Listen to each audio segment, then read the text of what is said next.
There's something called costly signaling and as well as input bias. And I think both of these are really good, especially when you're looking at this crowded, more boutique market, is that people, when they see that somebody's put a lot of effort into their brand or their presentation center or their site signage, and even for have a brand or website or site signage, they realize that that person is investing in quality.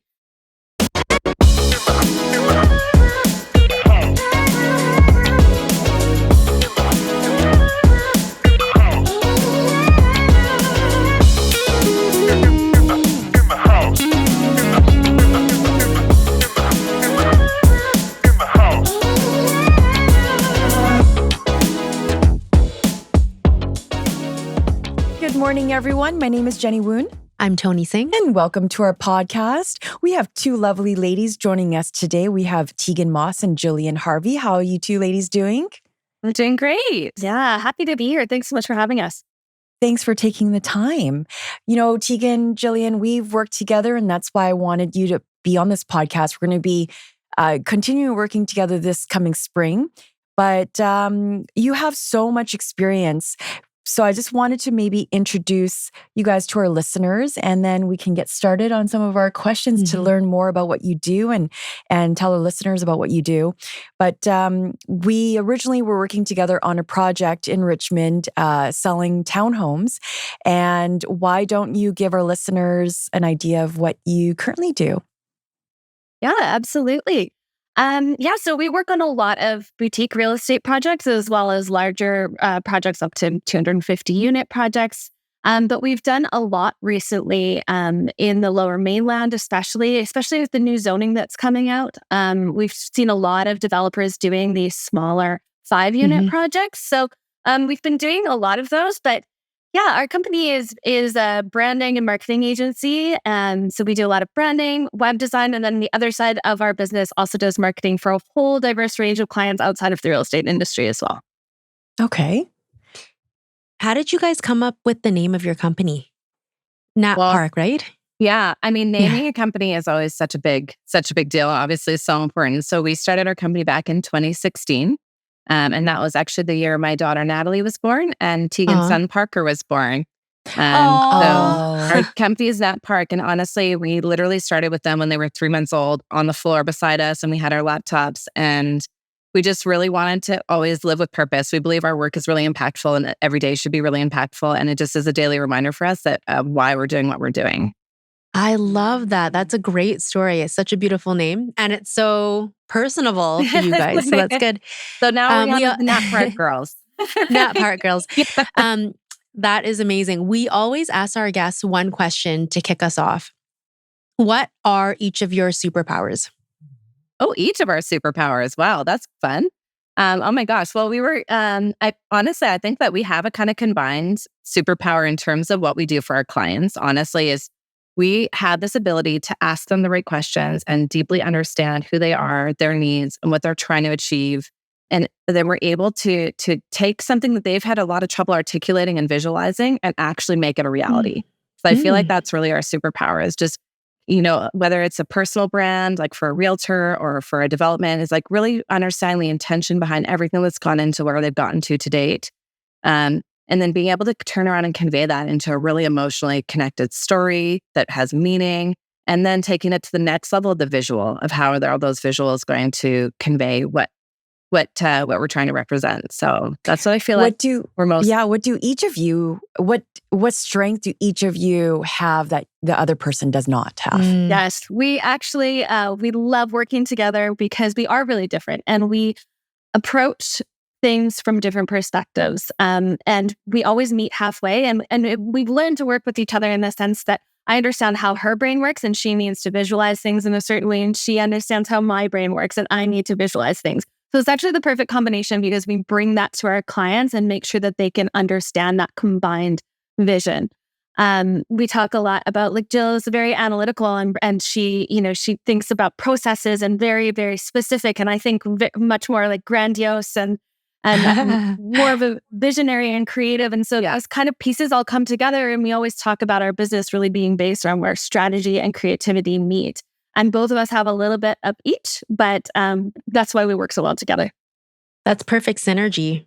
Yeah, we're I want to go back to you guys starting this business when your kids were birthed and NatPark was founded. And a lot of our listeners are women who are, who want to start families or who have started a family, but they also want to start their own business in real estate too. How did you overcome some of the guilt trying to, work, do things at work, but then also attend to your kids? Mm-hmm.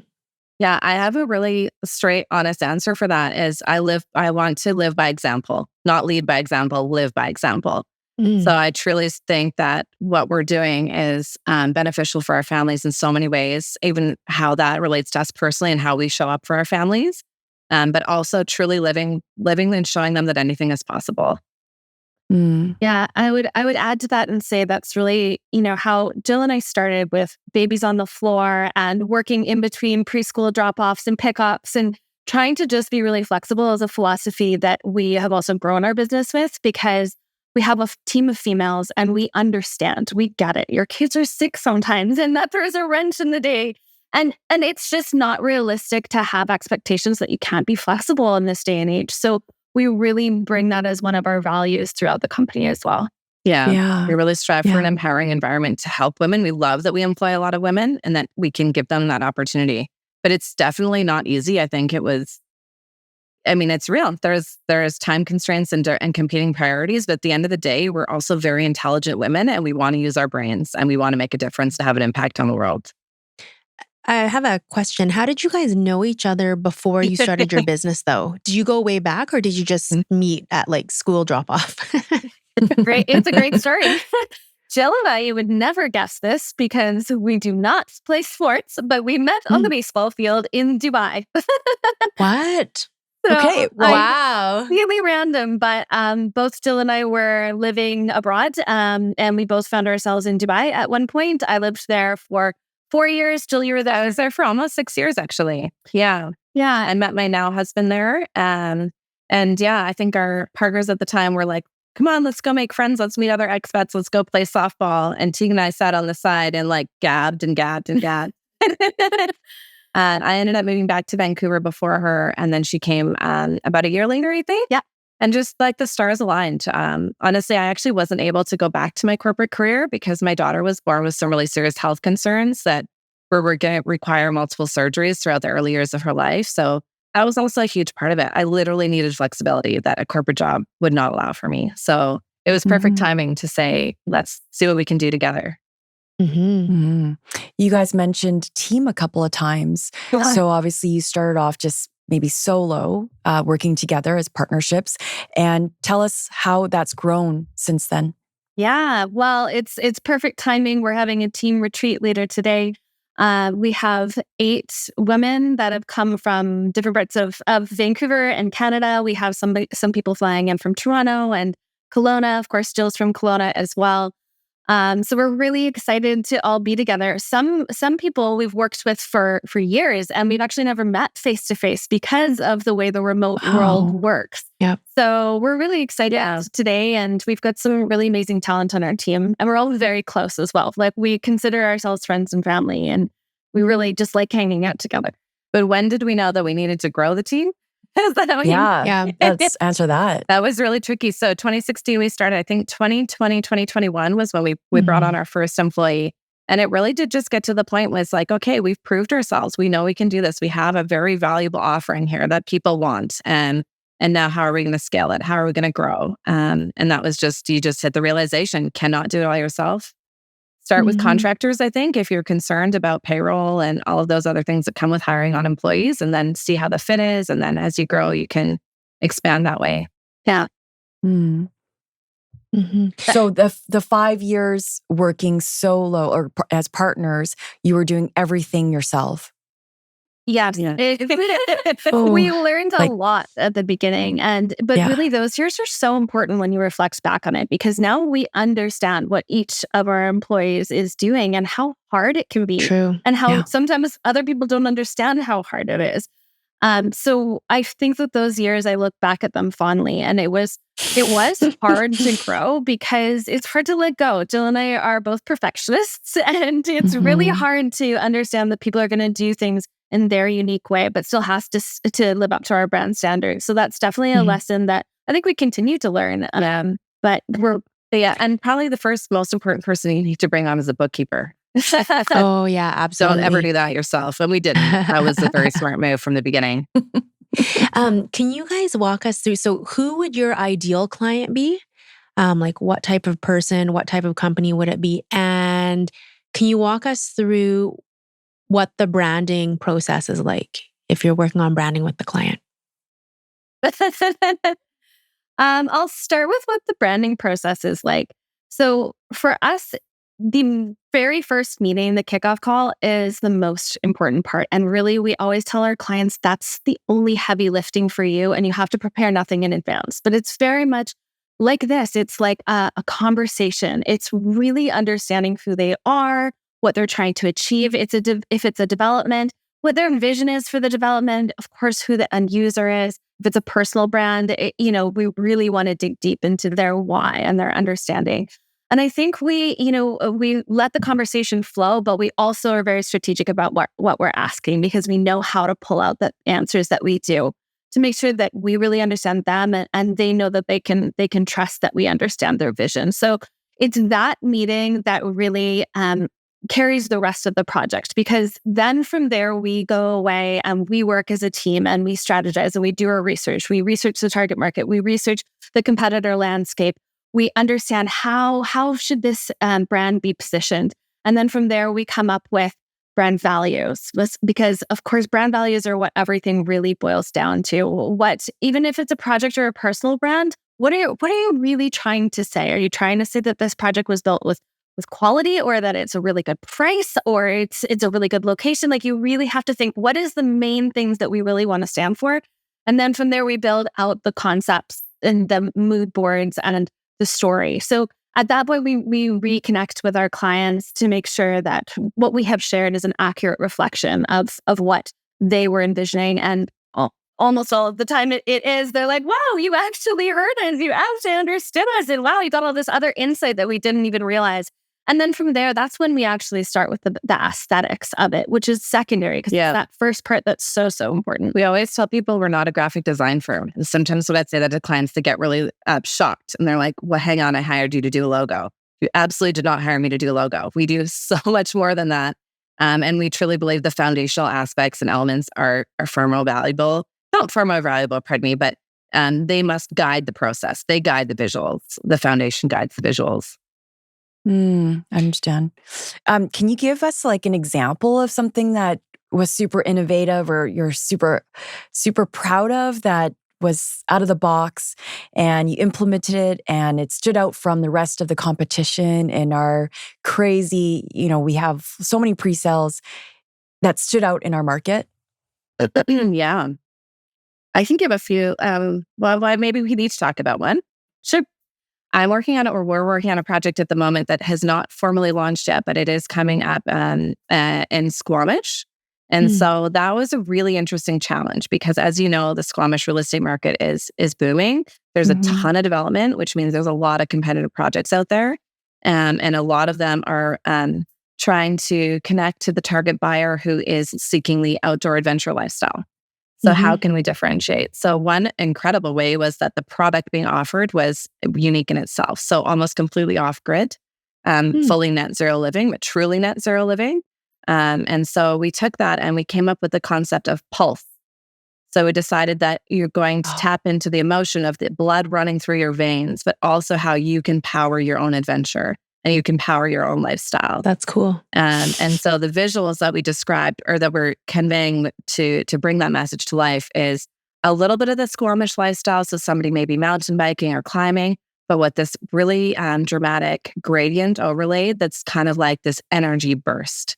So you're bringing together that person and that individual with this energy burst. So that was, it's an incredible project. I can't wait for that to go live. I think there might be a landing page up already, but it looks really great. And it's going to be amazing, and something very unique for the competition out there, and very specific to that target buyer. And in that case, it was, the people leaving, potentially moving out of the bigger cities, looking for somewhere that's still commutable, raising young families, but also caring about the impact that they have on the world. And a lot of developments, I think, talk about net zero.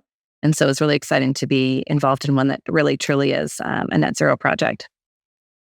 Yeah, what sparked me and raised my eyebrows was the word off the grid, because there are so many developments that are really, really close to downtown Squamish. So I'm curious. I'm going to go on the website and register. Go take Curious a look. where that exactly it is. Not far from the Adventure Center. Tegan? Yeah, one that comes to mind for me that was a really fun one because we got to get more involved in the full brand expression. So the presentation center design as well was a project out in West Coquitlam called Soul. Originally, it had a different name, which we will talk about later. But that project was really interesting because we did some research and we realized that a lot of the people who are buying there they're getting their parents' help, and it's maybe their very first step into the real estate market. So we really need to just tap into that feeling of what are they looking for? What are the parents looking for too, right? Somewhere safe, somewhere that means growth, somewhere that's welcoming, somewhere that they feel good about their child starting off, and the child feels good about them starting their adventure in real estate.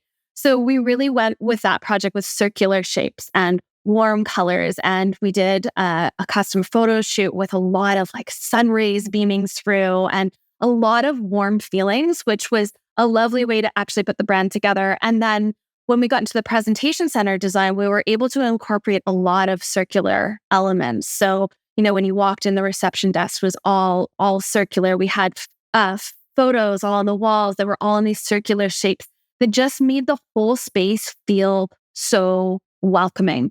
And then we got to do a really fun installation in the front where we had a big circular custom bench made that people could sit in, and behind it had the tagline, which was "Live the Experience." So again, just tapping into that idea that this is such a meaningful moment that, but you can feel safe in it. Yeah, and I'd go into that a little bit more. Like, there's so many aspects to the brand, but it was an Instagrammable space. So we made sure it was very Instagrammable. So there was a lot of like hip and trendy fun things that attract the person who's going to be living in the development. But let's remember, they're walking with their parents, and their parents are probably putting down some of that money. They want to know it's a good investment. They want to know who the developer is. They want to know the quality. So it was just like a fun challenge to think about the family. They walk into the presentation centers together, and it's like we've got to hit both markets there, that they're both going to feel comfortable and also excited about the project. The other one with that was like the logo design was very aspirational. So we wanted to feel it's kind of these outward spirals that we wanted people to feel like opportunities were all around you. Yeah. So I can feel that when you ladies are explaining this project, it actually feels to me like I would want to go check it out. Very exciting, being in nature, a little bit of adventure. What is the psychology to achieve a higher price per square foot on some of these projects? Yeah, so there's quite a few different ways that you can look at it. Like really, Jill and I do approach everything from a psychology perspective. And again, that's why we're not just graphic designers. We're really looking at the emotion behind the brand. That's so important, especially when it comes to real estate. These are huge, huge decisions. People are scared, and you need to make sure that they feel a certain connection. You want people to already have the buy-in and visualize themselves living there before they ever actually walk into a sales center. So how do you do that? So we look at quite a few different psychological principles, but especially when you're looking at a crowded marketplace, there's something called costly signaling, and as well as input bias. And I think both of these are really good, especially when you're looking at this crowded, more boutique market, is that people, when they see that somebody's put a lot of effort into their brand or their presentation center or their site signage, and even have a brand or website or site signage, they realize that that person is investing in quality. It's showing that, okay, they invested in this, so they already put more value on the actual property. They realize that it's worth something.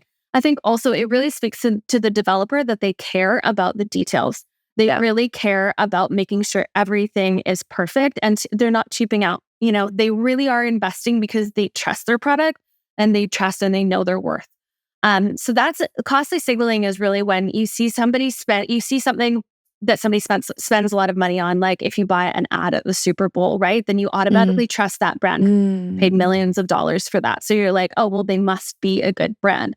And input bias is similar in the sense where if you know that somebody's put a lot of work into something, you also value it more. So it's kind of the same idea where if people go to the extent that they create a brand and a website and they you can see there's a lot of detail in it. Again, they're already realized they put more value because they know there's a lot of work that went into that and they wouldn't have done that for nothing. And that's not just all glitz and glamour, right? It means that they're also applying that to every aspect of the project. What happens when because a 5-unit project, the ones that you're acquiring right now, have a limited budget and maybe there's a one-off developer who they don't really have deep pockets yet to spend into marketing. So how do you maybe the quality of the paper is not as thick, or they don't have as much, maybe they're choosing laminate instead of like chloroplast, instead of like aluminum finishings. I don't know. I'm just making something up here. Yes. Are there ways to kind of cut corners so that it does perceive to be a higher value, but they just don't have the budget to spend right now? That's a good question. Yeah, that's a great question. And we are finding, because there's a lot of new developers in this space that have never gone through this process before. So maybe have never invested in branding and web design before. So we really try and, first of all, explain to them that the value, the return on your investment is going to be there no matter what. But I think if they're really, really cost conscious, it's like, what is the most important thing? And it does change project to project. Like, for example, we had a project in San Diego that was like way set back and there was no foot traffic. So a sign isn't really a good investment for them. But we had a project, right by a really popular park here in Vancouver, and we needed to get a sign up. And that's the number one thing because we know that there's going to be a million people driving by.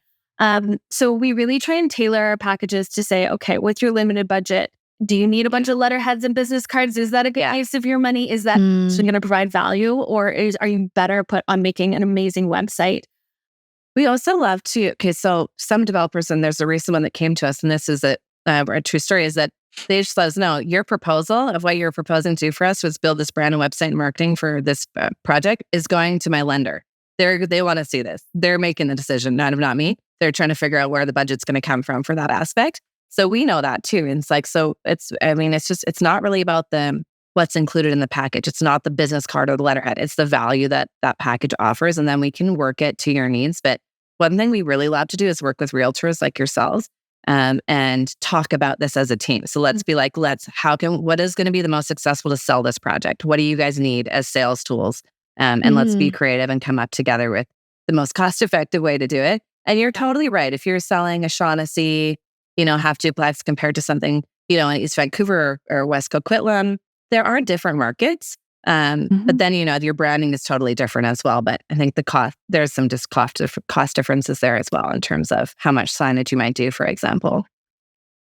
But even like a simple detail in color psychology, does that make a big difference in trying to get a higher price per square foot? Yeah, I really believe so. I think the visuals, taking the foundation and the values, the next step is really the visuals. So Tegan was mentioning circular shapes previously. So those are very welcoming, very soft, very comforting. Whereas, if you want something much more structured, you're going squares and rectangles and more stark and more precise. And then colors as well, like you said. So blue is known as a very trustworthy color. So you'll see like a lot of banks that use blue, whereas red is more alerting, more attention grabbing. Every color really does have a story. Purple is very regal and known as kind of like that royalty color. So, and then it's also about the interplay between the colors. But you really like colors and typography and shapes are what bring the brand alive. And the way that they interplay together, it creates a personality and it really just helps to tell the story. And also just connect emotionally. It's the feeling that you get from looking at these colors. And you're right, most people don't think that deeply into what does the color blue mean. So we do that for you. Yeah. Okay, so obviously you ladies would know that maintaining branding and consistency is incredibly important. I mean, that's your wheelhouse. Yes. How do you ensure though that these elements are cohesive across various marketing channels, specifically, for a real estate project with agents using the material on their platforms? Like I don't know how I that got works. you. So Totally know what you're saying. This is so important to us. And so again, like we want to set up our realtors for ultimate success. Absolutely. It would just break our hearts to see that something go out on an e-blast that isn't looking how the anticipated look came, right? So we usually do include that working with those teams as we'll make sure you got your email header. We do Okay. send out brand guidelines depending on the size of the project. Obviously, if it's a really large project and there's going to be a big team working on it, we'll do really extensive brand guidelines. And that gets really deep into the type of language you would use, as all those different things, logo placements, stuff like that. But essentially, we give you the assets that you might need to create. So some social media templates, things like that. And then we also do just share all the raw assets with you, the logo files and things like that, the typography, and just give you some guidance on how to use it. But absolutely, like consistency is so key. There's nothing worse. I feel like don't even invest in branding if you're not going to be consistent in the execution. Yeah. Yeah, that's It fair. creates trust, right? I want it's like I always say this analogy of if you go out for dinner with a friend and each time you show up, they're different. One day they're crying, one day they're super happy. You just never know what to expect. Okay, that's maybe people are emotional, that's fine, but maybe, they're more judgmental one day or there's just, it feels inconsistent. And I don't want to go out for dinner with that person because I don't know what to expect. So that's what you want with brand consistency. It's like, it's comforting for your target market. And if you're a developer that's doing multiple projects, each project can definitely have its own brand, but there's a consistent thread there that that customer needs to see and feel good about. Yeah. There are we're trying to get everybody's attention because there's so many distractions. And so maybe just on a previous project you've worked on, or maybe even just a recommendation for a future one, for developers to try to engage with the community. Are there some ways or suggestions that you would provide where, not conversion, but just engagement, just like a developer who hasn't really found a place yet in our industry or new to the neighborhood, how can they get more followers and get more engaged with people? That's a great question. And obviously, there's quite a few different ways to get engaged. I mean, coming from the other side of the coin, I also am president of a mental health foundation. And I also work on my school committee we're trying to get an accessible playground built. And there's so many opportunities, I think, for developers to show that they care about the community. A lot of those types of organizations, like I mentioned, are trying to do something good for their community. So if a developer sponsors or gets involved and attends the events and actually can show that they truly care, I think the one thing that Jill and I see over and over again as developers come to us, especially when we're doing their personal rounds, is they're like, we don't want to be seen as evil. Everybody thinks the developers are evil. Can you please make it sound like we're not evil? And they're not. And they're not. They're like, it's just so funny. But it's definitely, this is a question that comes up a lot is when I think about developer clients and developer brands. Yeah, how can you stand out? It is true. I think the little things do matter.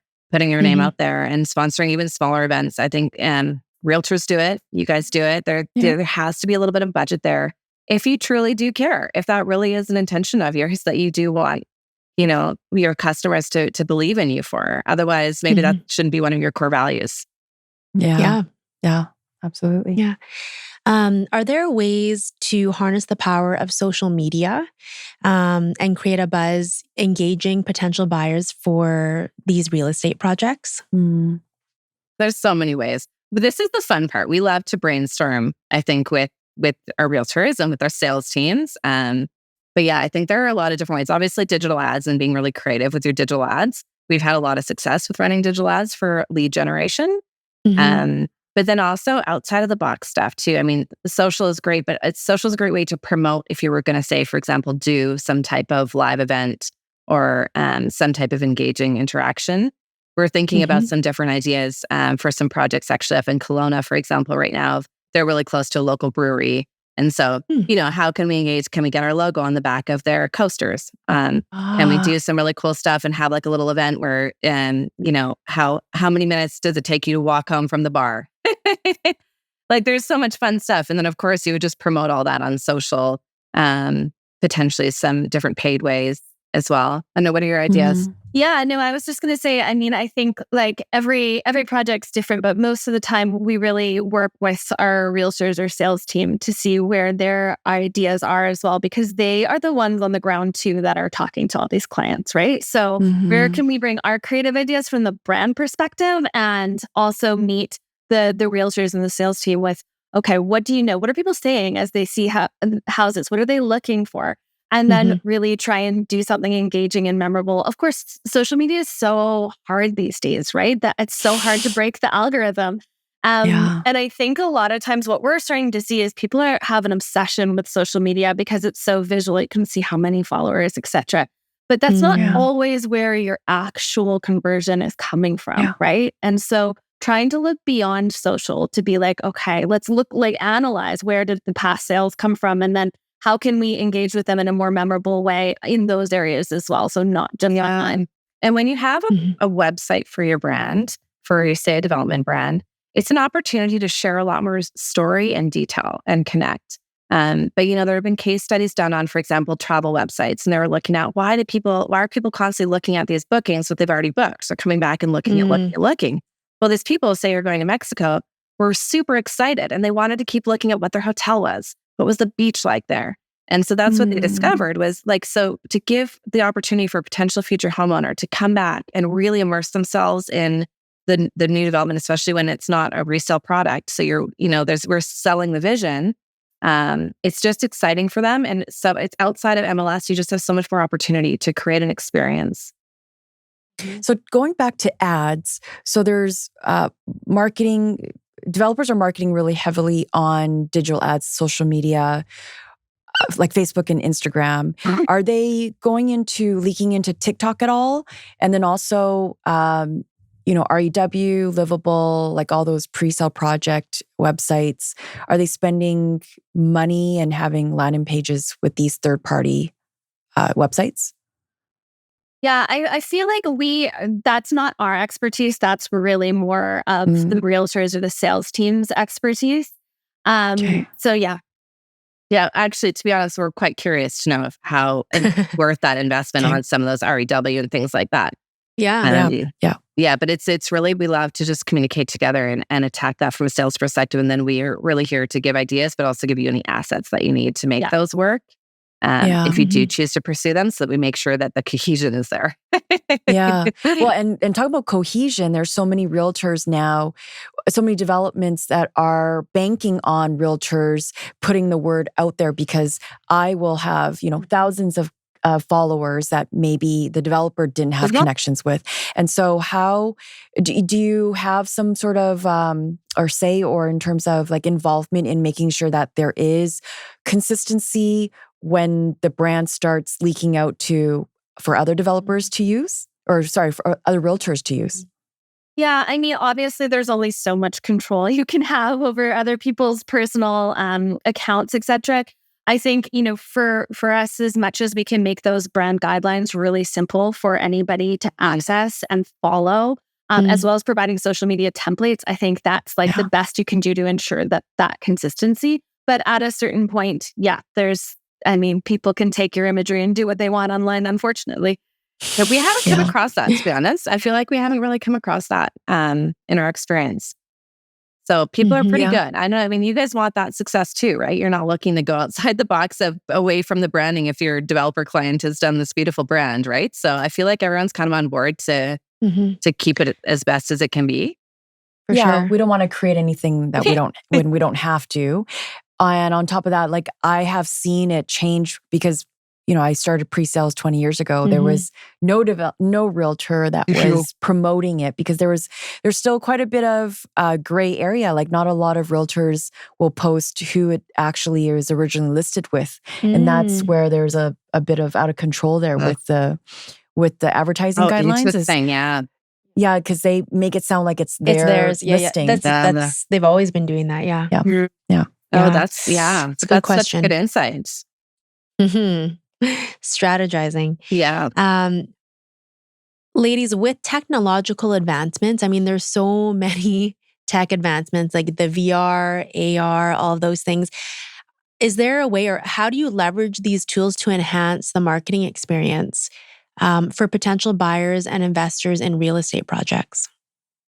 Yeah, I mean, to be honest, I think that's where like we work with the sales team occasionally. Like we use tools on our end to help generally ignite creativity.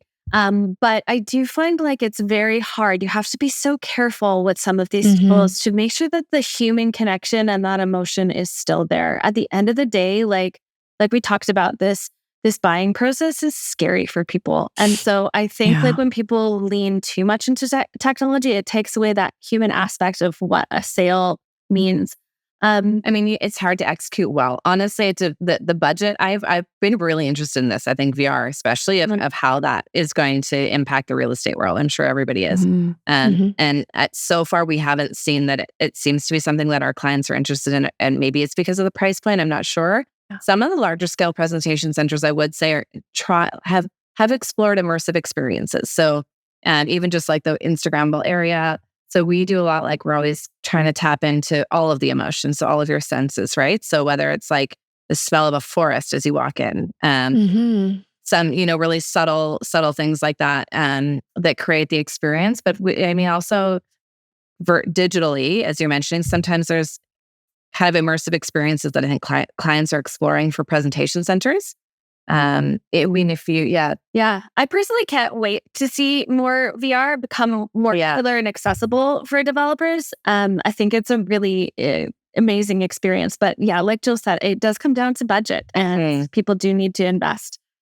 Yeah, one of the ones we had was like soundproofing. So clients or potential buyers were curious of how the soundproofing would be in a non-concrete building, for example. And so, there was a lot of talk around setting up kind of an experiential room of what it feels like with the door closed. That's interesting. Yeah, I've never seen that before. But this, I mean, it doesn't come free.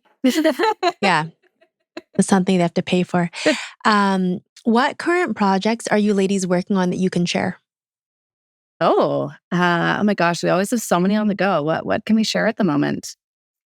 Well, we've got a couple. Well, we've got a couple we can't release yet.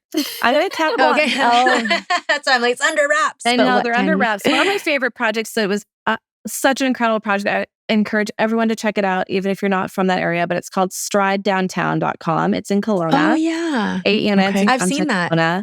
So we literally drove up and down Clement Street to take photo and video because it's just this awesome, cool, funky, upcoming area with breweries and bars and nice, clothing shops. And you head down the end, you're at the lake, and there's this beautiful, really iconic monument behind there. You've got the mountains. And so we literally drove up and down taking photos and videos and had an illustrator custom design the entire landscape in this really funky, illustrative way. And so again, it's just really tapping into the name is called Stride, and it's walkable. You can stride downtown, you can stride anywhere around. And the whole theme, those developers were so fantastic to work with because we don't always get as much creative freedom as we would like. But when they really just let us run with it, and when you truly get into who that target buyer is, this is something that really resonates with them. And it's like nothing else in the market. So when you see that site sign, when you start seeing some advertising coming up, it's like, whoa, I haven't seen that before. And whoa, I'm going to remember that. Can you talk about 33rd? Oh, yes. There's also another project. I think we could talk about that. It's 12 unit coming up on 33rd and just off Main. And am I allowed to say anything? I don't know. We can cut it if you to say. Anyways, there are a lot of good ones. So many in East Vancouver. It's just for us, like the difference about our team too is like we live in these neighborhoods most of the time, right? Or we're really close to them. So we've actually been really lucky to do quite a few around my house, which is great. I'm in the Mount Pleasant area. And so, yeah, being able to really sit in the shoes of the buyer and also myself, my own real estate journey, and then trying to bring that into the actual creative. So this particular project on 33rd near us is just, it really taps into our age demographic and the sense of community that exists around here and what people really are looking to achieve by living in this community. So one of the other projects, if I may, is this project in Surrey Central called Pura for Adira. And the concept was developed around the target demographic, South Asian community, younger people. And we wanted to find a way to make it really cool and hip and trendy and fun and new, but also to tie them back to that sense of home and family. So the development was highly promoting wellness, a wellness lifestyle. So we looked at the 8 points of wellness. And then we took that and used the star anise spice, so the aniseed spice, which often has 8 points on a star. And then so that became the 8 points of wellness. And that immediately is a sensual, like a sense connection through your senses, as well as visual, the colors. So it was like you can feel at home. You're like, oh, why am I already feeling at home here? Really connecting in that way. And also with that project, thinking of the parents and what is typical in their households and just creating that level of comfort. And also working with what the client wanted. They wanted to focus on the 8 points of wellness, or well, not the 8 points. They wanted to focus on wellness. And that's how we kind of came up with this really great concept. And Pura in, I believe in Punjabi means whole. So it was your whole wellness, your whole well-being. So the tagline was your whole story starts here, right when you walk in. There are tons of creative and branding companies out there that developers tend to, get numerous quotes. Did you find it really hard for you to get into the market and kind of start your business? I feel like it happened by accident. And then we just, we kind of just created a reputation for ourselves after our first few projects. Both Jill and I are really passionate about real estate. We really love home. I built my own home. Jill fully renovated our home. It's all like interior design of the way a home feels is always. We're real estate investors as well. Yeah. And personally, it's always just been something that we're super excited about, where you actually really, really care. So I think that kind of care is just, it comes through every project that we work on.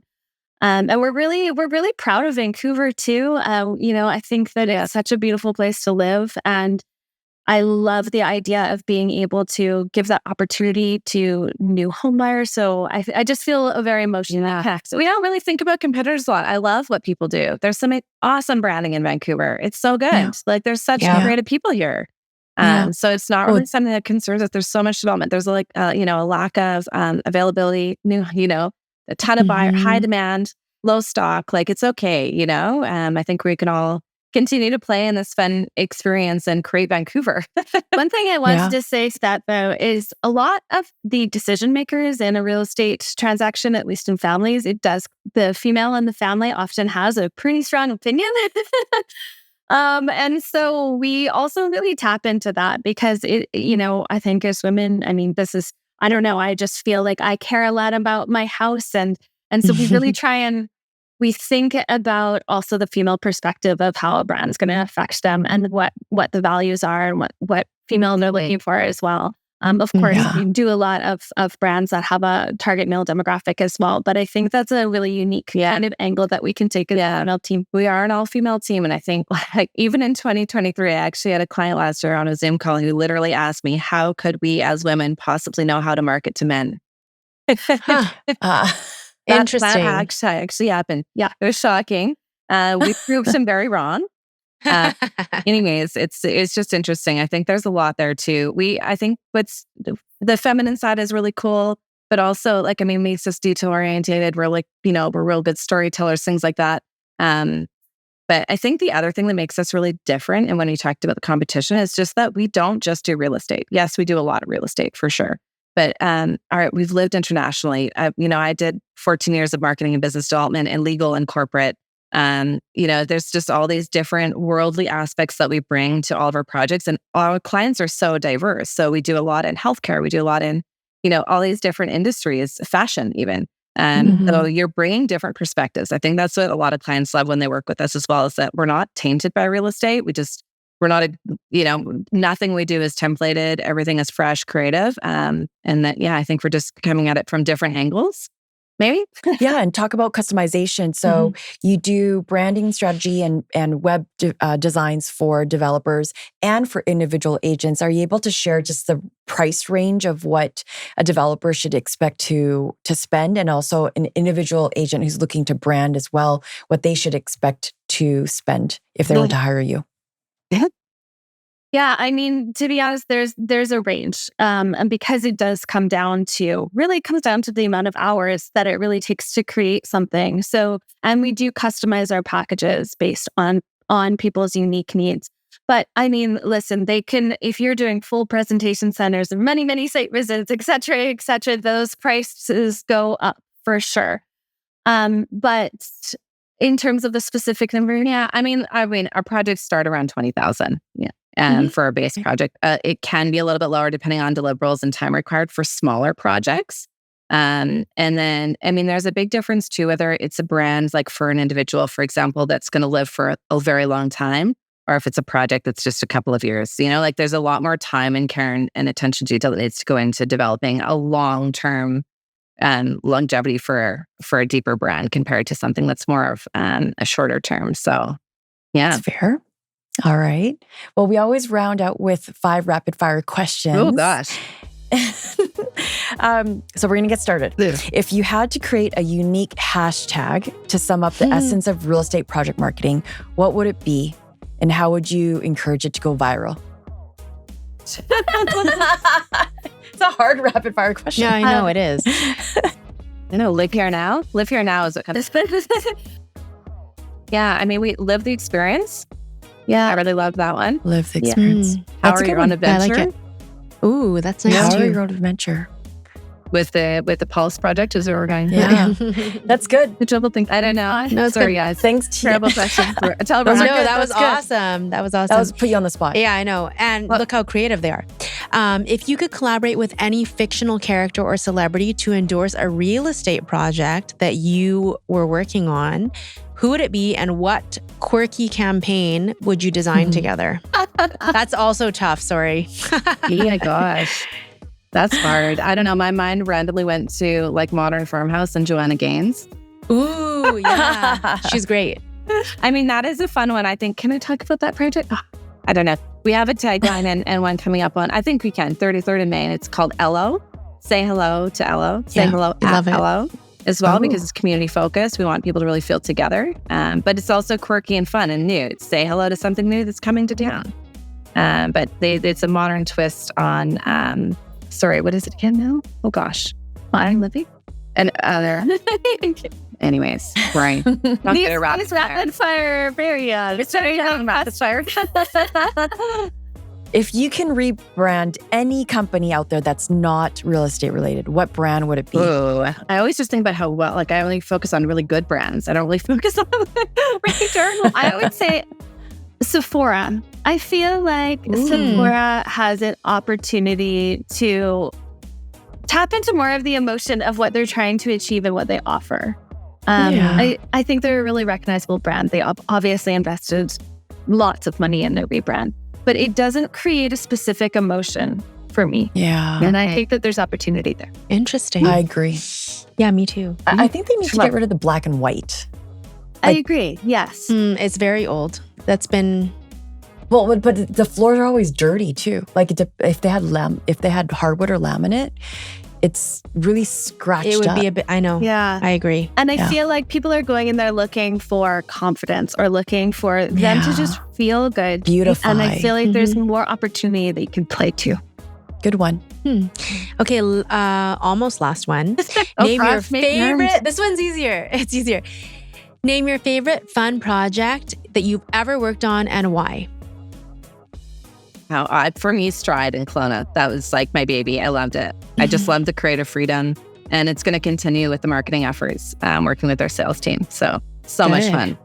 For me, it would be Tsawwassen Mills Mall. That one was really fun. One of the largest malls in BC. And I really liked that one because even though we had to develop a brand that was very specific to what the client was looking for in terms of color palette, etc., we got to do 2 full custom photo shoots, and we got to do transit ads across the city.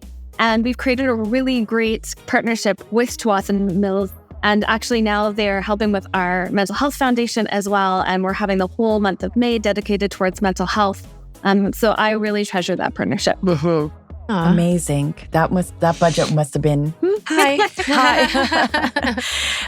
Your team building today. You flew some of your employees into the city. What team building activity have you scheduled, and how do you keep that culture going when everybody's working remote? Culture is really paramount for us. It's really, really important to everything that we do. If we don't have happy people, we're not going to have incredible projects. Today was really about celebrating them and how hard they've been working. So we got them all custom comfy robes with our logo on it. We have a masseuse here giving them little massages and hair and makeup. And we really want to pamper them and have them enjoy each other. And then later today, Jill and I have prepared a presentation for them to really look back on the year that we had and celebrate our successes, reflect on what we can do differently, and also really tap into the vision of what our company could be and how that's going to make them feel and help them achieve what they want to, both intrinsically and extrinsically. Yeah. Oh, and that then sounds we're going to lovely. take them for dinner and a little dancing. Final question. Where can our listeners find you? Yeah, NatParkCreative.com. And mostly Amazing. on Zoom. Surprisingly, we've not met most of our clients we've never met in person. It's really... I mean, with these days, ringing. technology makes it easy to have the meeting from the comfort of your home. Yeah. Yeah. Well, thank you so much for coming on today. Thank you for Tegan. having Thank us. you, That was really Gillian. fun. We love you guys and what you're doing. So it's really special to be here. Thank you. I love your podcast. You're really giving such wonderful advice to so many people, and you guys have such beautiful, soothing voices. Thank you. Thank you so much for coming on. Have fun today. We'll see you later. Thank you. Bye.